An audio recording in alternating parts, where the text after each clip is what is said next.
गांव में सब कुछ सीधा साधा दिखता है, लेकिन हर रास्ता सीधा नहीं। कुछ रास्ते ऐसे होते हैं जो इंसान को रोज देखते हैं और एक दिन उसे अपना बना लेते हैं।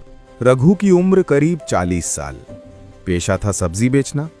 हर सुबह साइकिल पर टोकरियां, ताजी सब्जियां और मुंह में वही आवाज, आलू ले लो, प्याज ले लो, ताजी सब्जी। रघु रोज 6-7 गांव घूमता, शाम ढलते ही घर लौट आता। एक नियम था उसका, अंधेरा होने से पहले घर, क्योंकि उसके बाप ने मरते वक्त कहा था कि बेटा, अगर कभी देर हो जाए तो जंगल वाले रास्ते से मत जाना।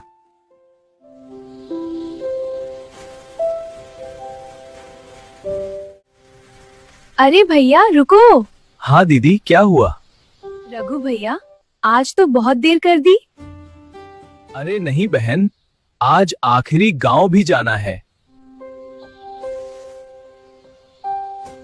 धन्यवाद। फिर रघु वहां से आखिरी गांव की ओर बढ़ जाता है। आखिरी गांव है, फिर जल्दी से घर चला जाता हूँ, वरना रास्ते में ही अंधेरा हो जाएगा। रघु, सब्जी बहुत अच्छी है, आज ज्यादा ले रहे हैं। भगवान की दया है। हाँ बिल्कुल। आखिरी गांव में शादी थी, ज्यादा बिक्री हुई। रघु खुश था, लेकिन घड़ी देखी तो शाम के 7:30 बज चुके थे। आसमान में बादल, हवा ठंडी।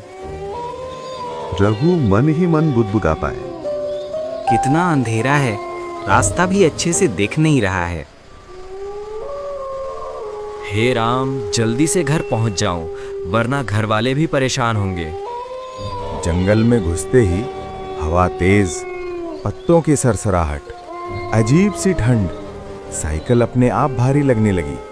तभी आवाज आई, सब्जी वाले रुको। पीछे देखा, कोई नहीं। रघु हंसा, लगता है थक गया हूँ। थोड़ी दूर आगे एक पुरानी झोपड़ी, अंदर दिया जल रहा था। एक बूढ़ी औरत बाहर आई। सब्जियां है क्या? हाँ माँ जी। रघु ने टोकरा खोला। औरत ने सब्जी छुई, लेकिन हाथ बर्फ जैसे ठंडे थे। रात हो गई है, यहीं रुक जाओ। रघु को डर लगा। उसने साइकिल उठाई और तेजी से आगे बढ़ गया। पीछे से आवाज आई, हर कोई आगे ही जाता है। रघु जितना चलता, वही पेड़, वही मोड़। घड़ी देखी, समय आगे बढ़ ही नहीं रहा था। सब्जी से बदबू आने लगी। टोकरा देखा तो सब्जियां सड़ चुकी थी। जब मेहनत की चीज सड़ने लगे तो समझ लो वक्त भी सड़ चुका है। भगवान, क्या हो रहा है? मैं आगे क्यों नहीं बढ़ रहा?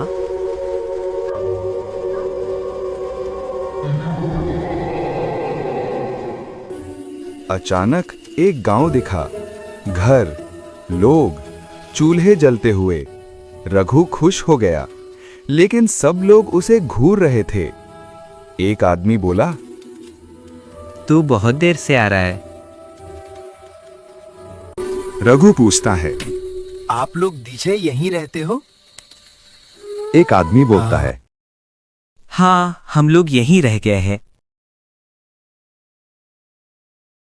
फिर वो घर में चला जाता है। एक घर में उसे आईना दिखा। आईने में रघु बूढ़ा दिख रहा था। बाल सफेद, आंखें खोखली। पीछे वही बूढ़ी औरत खड़ी थी। जो देर से निकलते हैं वो यहीं सब्जी बेचते रह जाते हैं। रघु ने टोकरा पलटा, अंदर सब्जी नहीं थी, आत्माएं थीं। रघु डर गया और वो भागा। तभी पीछे से आवाज गूंजी, अब तू भी गांव-गांव जाएगा। रघु सोच में पड़ गया, अब घर कैसे जाए? कोई रास्ता नहीं दिख रहा था। वो बहुत डर गया था। हे भगवान, कोई रास्ता दिखा दे। एक मुसीबत टली नहीं कि दूसरी चालू हो जाती है। अचानक तेज बारिश शुरू हो